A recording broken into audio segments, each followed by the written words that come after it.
Nous voici donc face à une belle maison, à la façade type Renaissance italienne. C'est bien la maison d'Étienne de la Boétie, entre la place du Pérou et l'impasse des Violettes.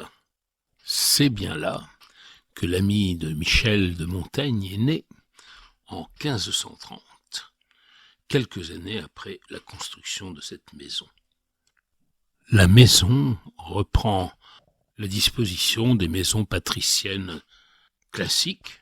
Le premier étage, c'est l'étage noble, qui est réservé aux propriétaires. C'est là qu'il reçoit. Et un passage public permet d'accéder à une cour où se trouve l'extension de la maison. Et cette seconde maison, elle est perpendiculaire à la première. Elle contient un escalier.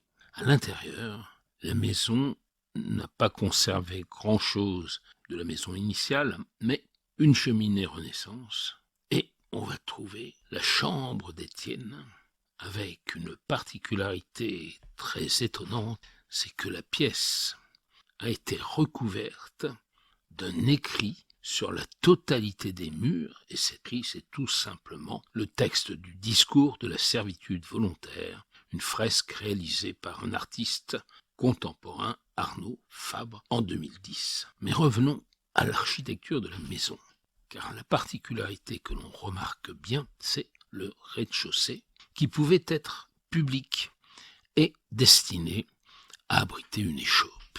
Imaginez une échoppe du Moyen-Âge à cet endroit précis.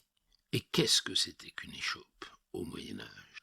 L'échoppe, c'est là que travaillaient les artisans derrière la fenêtre de leur ouvroir, c'est-à-dire leur boutique, comme on disait aussi. Et ils travaillaient sous les yeux des passants. Les règlements des corporations exigeaient que le métier soit visible, et cela facilitait les opérations de contrôle.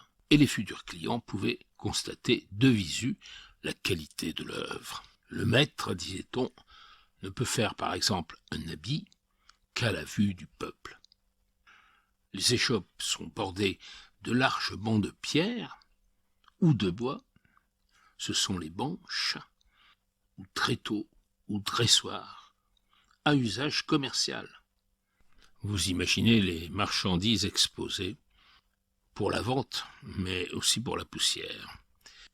Tout pouvait être vendu là, pour la consommation courante, les vivres, les tissus, les épices, les objets décoratifs. Et vous pouvez imaginer qu'au-dessus des arcades, des enseignes représentent la marchandise, le métier.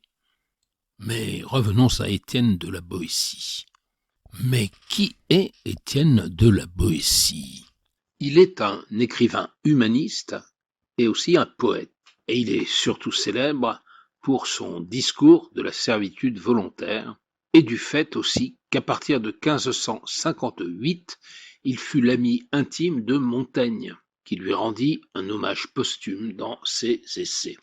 Et oui, vous vous souvenez bien, la belle formule de Montaigne sur cette amitié, une amitié passionnelle, célébrée dans les essais. Si on me presse de dire pourquoi je l'aimais, je sens que cela ne se peut exprimer qu'en répondant « parce que c'était lui, parce que c'était moi ». Voilà une amitié des plus solides et une des plus profondes qui soit.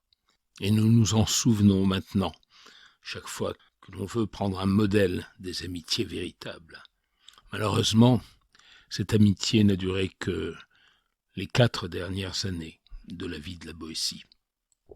Alors, dans mon propos, il manque maintenant l'essentiel, le discours de la servitude volontaire.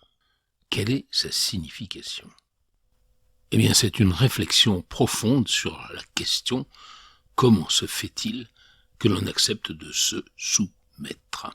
Ça vous dit quelque chose, se soumettre ? La pandémie. Aujourd'hui encore, nous pouvons nous poser la question, peut-être plus que jamais.